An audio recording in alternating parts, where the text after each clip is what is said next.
Vous êtes ici pour une conférence qui va vous raconter une belle histoire entre un industriel, un dispositif inclusif qui s'appelle une entreprise adaptée, mais là c'est vraiment une entreprise qui se présentera, et avec un grand témoin qui est la communauté de communes, le Grésivaudan.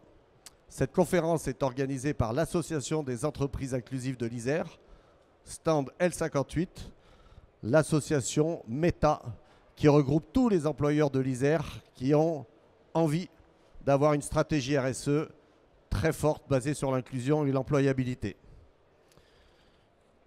Nous avons donc comment une collaboration entre une entreprise adaptée et industrielle peut transformer votre façon de travailler, chers TPE, PME et grands groupes. Au cours de cette conférence, un dirigeant d'entreprise adaptée, M. Antoine Soltner de la SAS Société Nouvelle, un patron d'entreprise industrielle, Laurent Gaudissart, directeur général de Bering Water, la seule fontaine à eau au monde qui vous donne de l'eau pure et sécurisée, et leur fameuse fabrique à boissons que vous découvrez sur notre stand. Et bien sûr, la communauté de communes du Grésivaudan, Nicolas Rotureau, qui s'occupe de toute la partie des clauses sociales, environnementales et de cette magnifique communauté de communes. Découvrez les clés pour intégrer des solutions inclusives et performantes dans votre stratégie industrielle et échangez directement. Le temps d'échange doit être particulièrement dédié avec des experts et des opportunités à saisir. Donc, je vous ai présenté ces trois conférenciers et qui vont attaquer. Tout d'abord, ce que je vous propose, c'est de vous présenter. On va commencer à ma droite. Cher Antoine Soltner, à vous de jouer. Bonjour, donc Antoine Soltner, je suis le gérant de la société nouvelle iséroise, tu avais oublié iséroise, qui est située au Versoux et on est sous-traitant industriel, on fabrique des câbles, des faisceaux et on fait de l'intégration industrielle. Je suis Laurent Gaudissart, je suis directeur général de Bering Waters. Bering Waters qui est spécialisé, comme Monsieur Renard a bien voulu le dire, dans les fontaines à eau et plus généralement dans le traitement de l'eau au point d'usage. Bonjour à vous, je suis Nicolas Rotureau, chargé de mission clause sociale et relations entreprises à la communauté de communes Le Grésivaudan, un territoire entre Grenoble et Chambéry, en gros une grande communauté de communes. Et je suis là, je représente ici Jean-François Clapaz, vice-président à l'économie, l'industrie et la stratégie foncière, qui est pris sur l'inauguration du stand Grenoble-Alpes Métropole. L'idée ici aujourd'hui, c'était de vous présenter une collaboration remarquable en fait entre d'abord deux entreprises industrielles du bassin. Voilà, on va parler du coup performance, qualité, sous-traitance et puis responsabilité sociétale aussi. On va rentrer tout de suite dans le vif du sujet et je vais demander peut-être à Laurent de nous présenter Bering Water et les produits qu'il commercialise.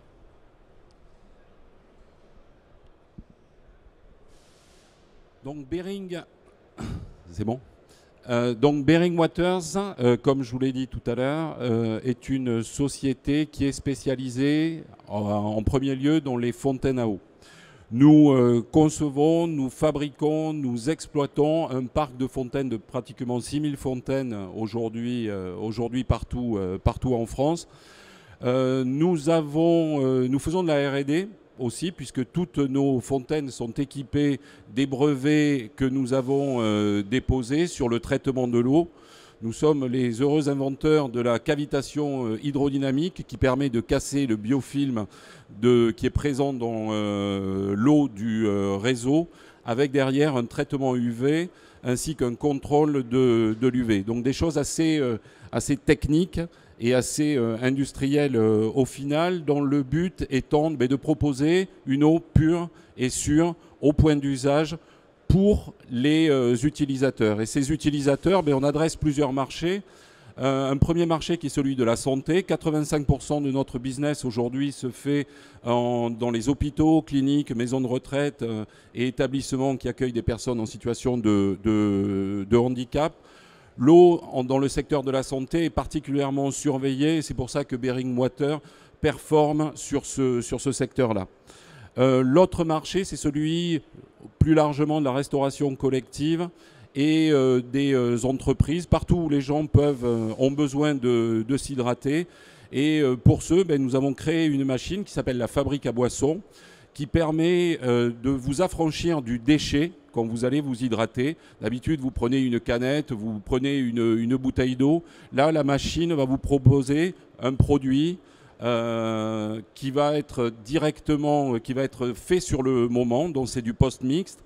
Et vous allez pouvoir boire des boissons telles que des sodas, telles que des sirops, des eaux aromatisées et maintenant des produits qu'on développe avec un partenaire Auvergne-Rhône-Alpes pour le secteur des salles de sport.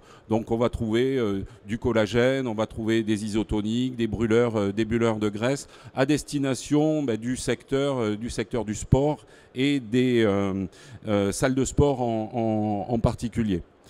Nos produits, quels sont-ils? Ce sont des machines, des machines d'ingénieurs qui sont particulièrement robustes, on ne lésine pas sur la qualité des matières, étant donné qu'on travaille avec des lieux où le débit est important. Nos machines délivrent entre 80 et 180 litres heure d'eau rafraîchie, plate ou pétillante.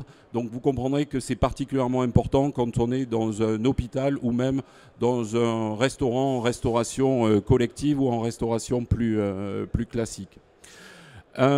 Cette fabrique à boissons, on l'a conçue il y a maintenant 3 ans. Elle est issue de demandes de clients qui avaient besoin de machines qui soient durables, d'une part, et surtout qui permettent de s'intégrer dans un parcours RSE. La fin de la bouteille en plastique, la réduction des déchets est quelque chose de particulièrement important pour nos clients, en particulier en restauration collective. Cette machine, elle est complexe dans la mesure où elle est sur un espace réduit, moins de 2 mètres carrés, 1,80 m de hauteur. Elle va vous permettre d'avoir une interface qui va vous permettre de choisir votre boisson plate ou pétillante, rafraîchie sur le moment. Et elle a une particularité, c'est qu'elle combine plusieurs technologies. D'une part, la capacité à faire du groupe froid, donc on va dire que c'est de l'hydraulique, mais c'est aussi la capacité à mélanger des sirops et à ce que le service d'une boisson, je ne sais pas moi, par exemple, vous prenez de la fraise, il faut que le client suivant qui va prendre de la menthe n'ait pas le goût de fraise. Donc on a développé tout un circuit qui permet de vidanger le tuyau, basiquement, entre deux boissons. C'est aussi une machine qui est appairée avec des systèmes de paiement, que ce soit de la carte bleue, que ce soit du badge entreprise, que ce soit du libre service ou que ce soit des jetons. Ça permet véritablement à l'exploitant, qu'il soit en santé ou qu'il soit en restauration, d'avoir une machine qui lui permette de délivrer un service sur le moment dans de bonnes conditions de service. Voilà, donc une machine plutôt complexe, conçue en Isère, fabriquée en Isère et distribuée à peu près partout en France. Et d'ailleurs, avec cette machine-là, nous venons d'obtenir le prix de l'innovation environnementale avec la CMA Isère, prix dont nous sommes particulièrement fiers. Voilà pour la présentation de la machine. Merci Laurent. Et du coup, si vous voulez tester la fabrique, elle se trouve juste sur le stand de l'AE2I, juste à côté. N'hésitez pas. Voilà. Du coup, je laisse la parole à Antoine Soltner. Du coup, Antoine, quand on passe la porte de votre entreprise, qu'est-ce qu'on y trouve? Qu'est-ce que vous proposez aussi aux industriels? Alors, SNI,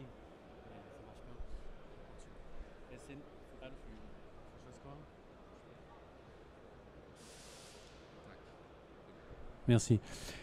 Excusez-moi. SNI, donc Société Nouvelle Iséroise, c'est une entreprise qui est située au Versou, dans l'agglomération grenobloise. Et on est généralement sous-traitant industriel avec deux spécialités. Une dans la fabrication de câbles et de faisceaux et l'autre de l'intégration. En quelques mots, fabriquer des câbles et des faisceaux au Versou, ça veut dire essentiellement en petite série, fabriquer des systèmes de connectique qui vont être utilisés dans des industries très diverses. Je vais vous donner deux exemples. Le premier, c'est quand vous prenez le bus, vous avez des petits boîtiers qui indiquent la prochaine gare, le temps qu'il va falloir pour atteindre la prochaine gare. Mais typiquement, il y a besoin de connectique, ça c'est un de nos clients avec lesquels on travaille, qui installe ces boîtiers et nous on fait le câble. Et comme chaque bus a des spécificités à chaque fois différentes, c'est des longueurs à chaque fois différentes. Et donc, on est sur une industrie qui normalement est très très délocalisée en Chine et au Maghreb, mais qui dans notre cas reste en France parce qu'on va en fabriquer 100, 150, 200, c'est de la petite série. Et donc c'est finalement assez artisanal. C'est-à-dire qu'il n'y a pas vraiment de raison d'industrialiser quand on est encore sur du proto, sur de la petite série. C'est ce qui fait qu'on se porte bien dans le sens où on est ici à Grenoble, on travaille pratiquement qu'avec des entreprises de la région et on va fabriquer leur série à la main. Une deuxième industrie, on travaille aussi pour le médical, pour des startups, où on va faire, je sais pas, un fil très spécifique, par exemple pour un système d'échographie, où l'entreprise a besoin de spécifications très spécifiques, et donc qui ne sera pas industrialisable et qui chez nous aura du sens. Et donc on est dans un salon qui parle d'industrie, mais nous, on est presque dans l'artisanat en fait, c'est-à-dire que c'est beaucoup de travail manuel. Voilà, on a une trentaine de salariés. L'entreprise existe depuis plus de 20 ans. Et voilà. Qu'est-ce que je peux vous dire de plus sur SNI voilà. Ah si, et notre deuxième métier, pardon, j'ai oublié. Notre deuxième métier, c'est l'intégration. L'intégration, c'est-à-dire qu'on va, comme son nom l'indique, encore une fois, intégrer. C'est-à-dire qu'on reçoit de la part de notre fournisseur différents éléments qui vont constituer l'élément final. Et j'allais l'oublier, mais en fait, sur les fontaines Behring, on fait de l'intégration dans le sens où on va l'expliquer un petit peu plus en avant, mais nous, on va travailler sur différents niveaux d'intégration sur la fabrique. Donc là, on s'est un petit peu éloigné du métier du câblage. Voilà. Ouais, donc au final, vous avez développé, de ce que je comprends, pratiquement une activité supplémentaire, peut-être avec la collaboration avec Behring, en fait. C'est peut-être ça qu'on peut voir maintenant en fait, c'est en quoi cette collaboration comment vous vous êtes trouvés déjà et qu'est-ce que vous vous êtes apporté aussi l'un et l'autre. Behring travaille avec SNI depuis pratiquement 10 ans sur une partie de sa technologie qui est intégrée aux fontaines. Et quand on a cherché un partenaire pour développer la fabrique à boissons, tout naturellement on s'est tourné vers notre partenaire historique qui est SNI. Qu'est-ce qu'on a recherché? On a recherché de la souplesse, on a recherché de l'expertise technique dans plusieurs savoir-faire. Je l'ai dit tout à l'heure, une fabrique à boissons, c'est de l'hydraulique, de l'électrique, de l'électronique, la capacité aussi à assembler les différentes pièces et à customiser quasiment au moment de la livraison le système de paiement. Ce qu'on a trouvé aussi chez SNI, c'est une main-d'œuvre qui est qualifiée dans des process qui sont plutôt complexes.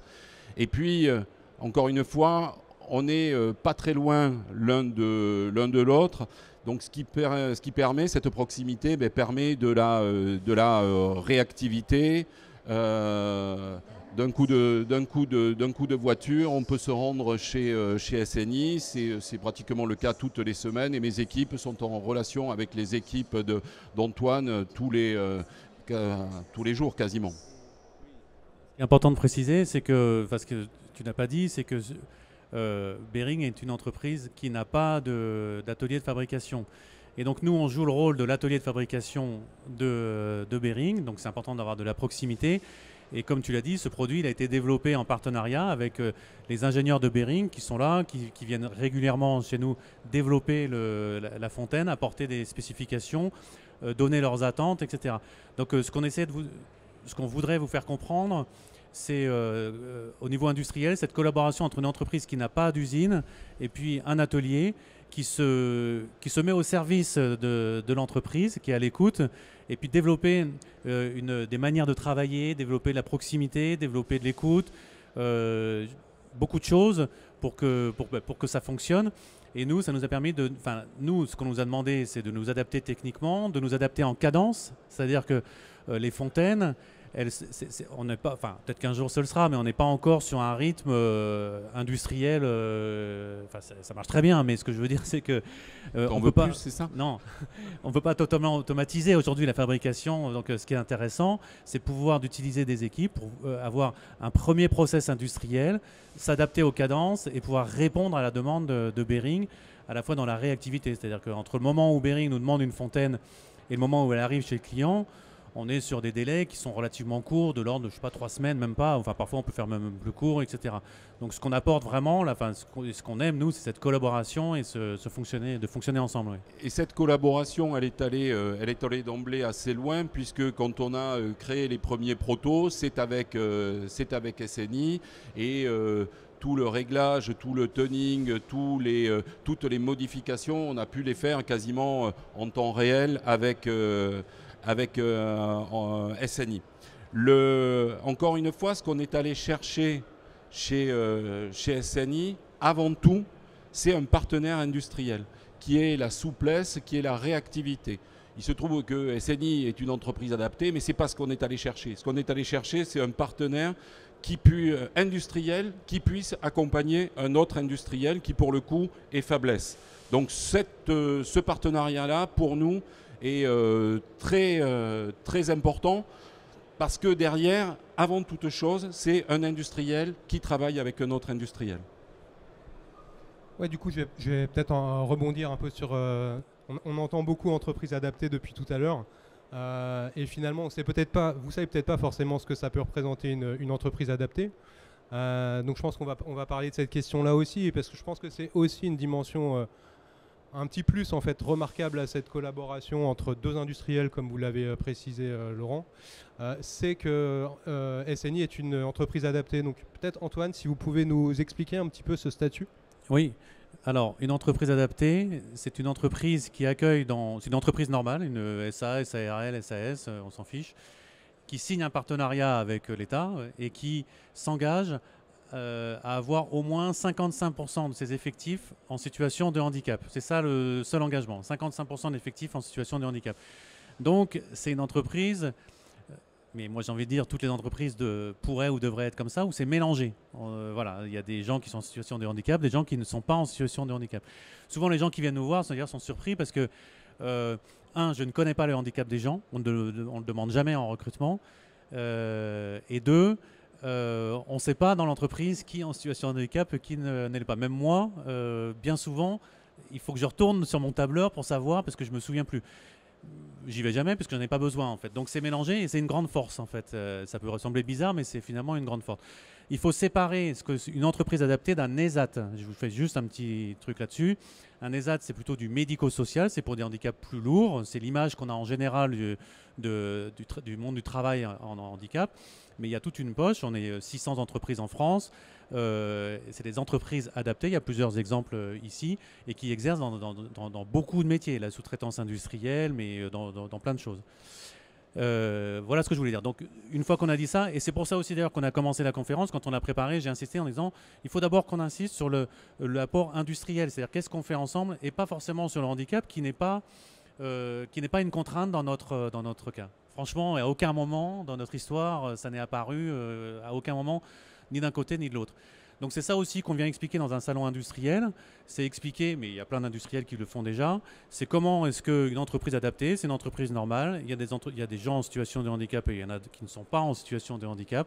On s'en fout, mais on essaie juste de monter ensemble un partenariat qui soit gagnant pour tous les deux. Voilà ce que je pouvais dire sur le fait d'être une entreprise adaptée.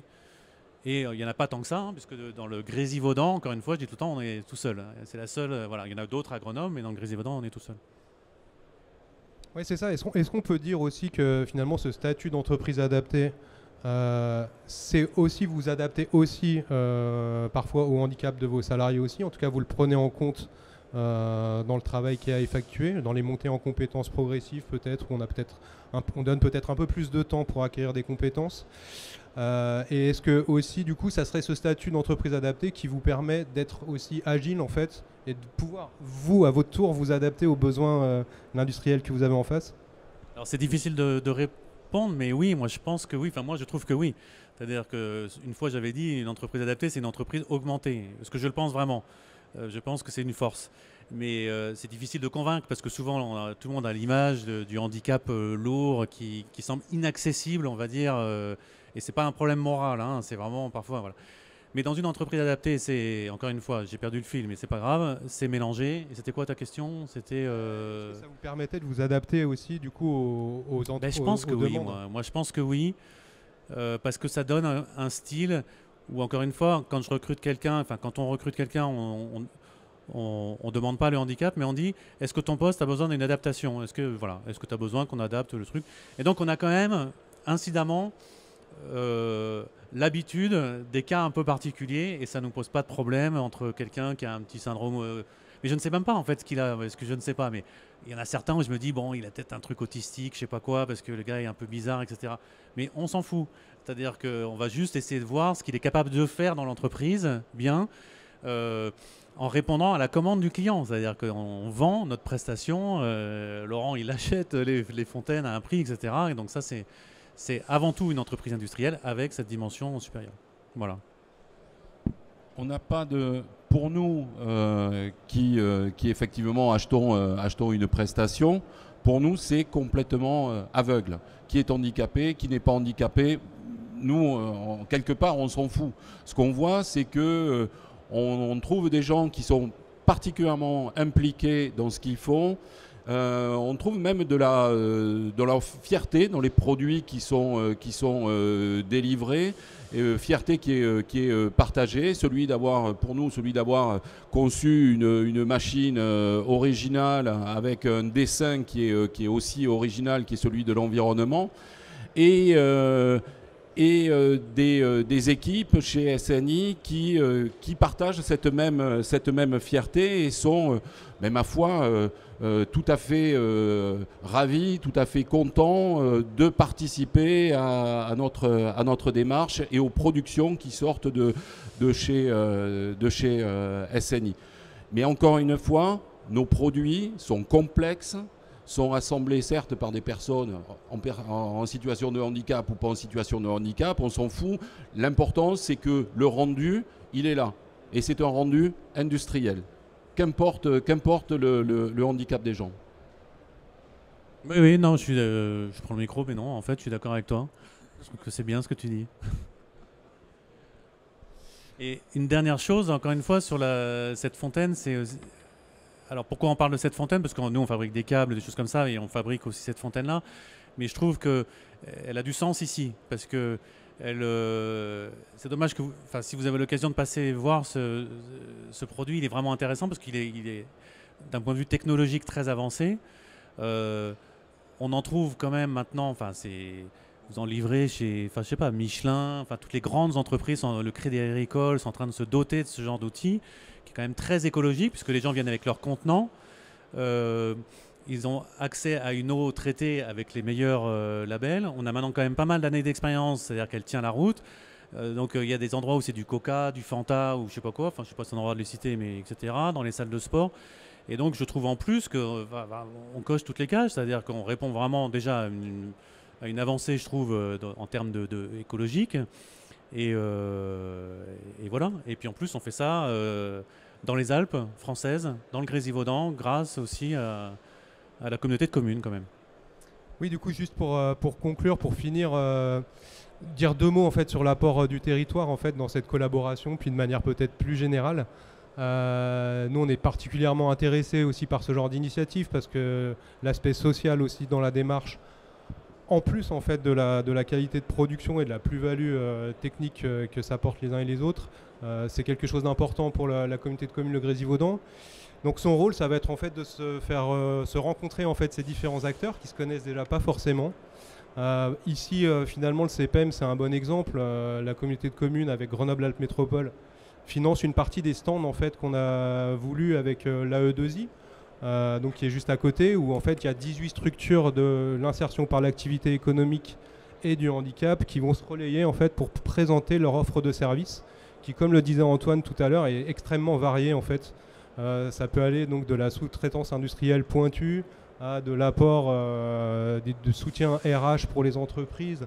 Je vois l'ESAT de Limbin là-bas qui peut aussi proposer, avec son statut d'ESAT, beaucoup de technicité aussi dans de la sous-traitance et qui permet au fait aujourd'hui à des entreprises d'industrialiser aussi en France. Je crois que c'est important. Voilà, donc ça va être le rôle de la communauté de communes, ça va être de créer ces rencontres. Sous la bannière aussi du pacte économique local qui a été créé avec Grenoble-Alpes Métropole et le Pays Voironnais. Je vous invite à passer voir le stand qui est à l'entrée du salon, qui va regrouper les grands donneurs d'ordre en fait, du territoire et puis qui vont tous ensemble se mettre à l'initiative et créer des projets communs sur différentes thématiques, hein. L'environnement, la RH, la responsabilité sociétale.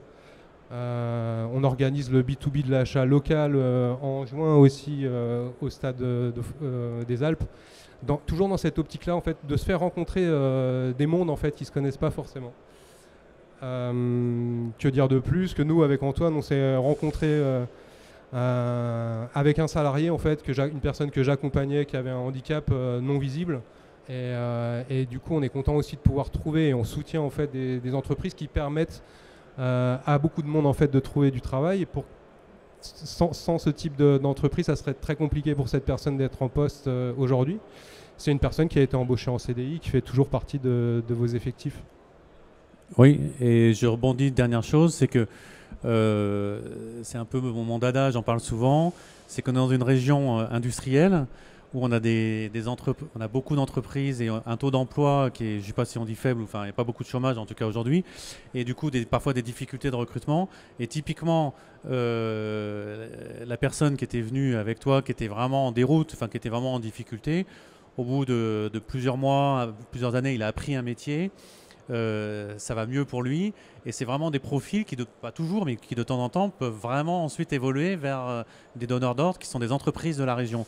Donc ce qu'on va essayer de faire et ce qu'on essaye de faire à travers notre présence ici, c'est de circulariser mieux entre les entreprises dites ordinaires, j'aime pas trop le terme, les entreprises qui ont des besoins de recrutement, et puis l'insertion, le handicap, tout ça, il faut qu'on parle plus, voilà, parce qu'on a des salariés qui aujourd'hui sont un peu loin de l'emploi, mais qui finalement font des très bons ouvriers, avec beaucoup moins parfois d'absentéisme que dans le monde, parce qu'ils sont hyper motivés. Ils sont hyper motivés pour venir le matin. Souvent, j'entends des chefs d'entreprise dire ouais, ce qui est compliqué, c'est d'avoir un gars qui vient le matin. Mais ça ne m'arrive jamais. Ça ne m'arrive jamais d'avoir quelqu'un qui sait. Enfin, ils sont là tous les matins. Ils sont là tous les matins. Ah, voilà. Merci pour ce témoignage que l'émotion allait arriver. Je veux rappeler pourquoi. Merci d'abord sincèrement pour ces présentations qui font ressortir l'objectif de la présence de l'AE2I pendant 3 jours avec plus d'une vingtaine de structures. C'est en fait, le gros, c'est casser les préjugés, les stéréotypes. On appelle ça maintenant les biais cognitifs. Grosso modo, toutes les entreprises, la plupart pensent aujourd'hui que quand ils vont confier des prestations à un ESAT, à une EA ou à une SIAE, c'est de la blanchisserie, c'est des espaces verts, c'est des métiers comme ça. Eh ben non. Au salon de l'industrie, quand vous passez devant leur stand, personne ne peut s'apercevoir que vous avez cette qualité S de ESAT, SAIE. Donc l'idée, c'est vraiment, et quand on dit performant, à une époque, il y avait ce qu'on appelait aussi des unités bénéficiaires, c'est-à-dire dans la loi des 6% pour le statut du handicap, mais ça aussi, il y a une grosse stratégie, vous ne l'avez pas dit, vous êtes modeste, mais dans la stratégie de responsabilité sociétale, des salariés d'une entreprise sont heureux de savoir qu'un prestataire fait travailler des personnes en situation de handicap, invisibles, visibles, ou des personnes en insertion professionnelle. Donc merci pour ce magnifique témoignage. Nous vous donnons rendez-vous jeudi pour regarder comment la performance des autres dispositifs, SIAE, structure d'insertion par l'activité économique, et les ESAT permettent à des entreprises industrielles françaises de performer. Merci messieurs. Il y aura des dames sur les prochains plateaux parce qu'on aime bien la diversité aussi. Et donc voilà, c'est comme ça. Si vous avez des questions, bon, vous avez tellement bien expliqué qu'à mon avis, il n'y en a pas. Et puis, je vois qu'il y a une conférence qui nous attend et qui veut prendre notre place. Merci beaucoup pour ces magnifiques témoignages. Merci.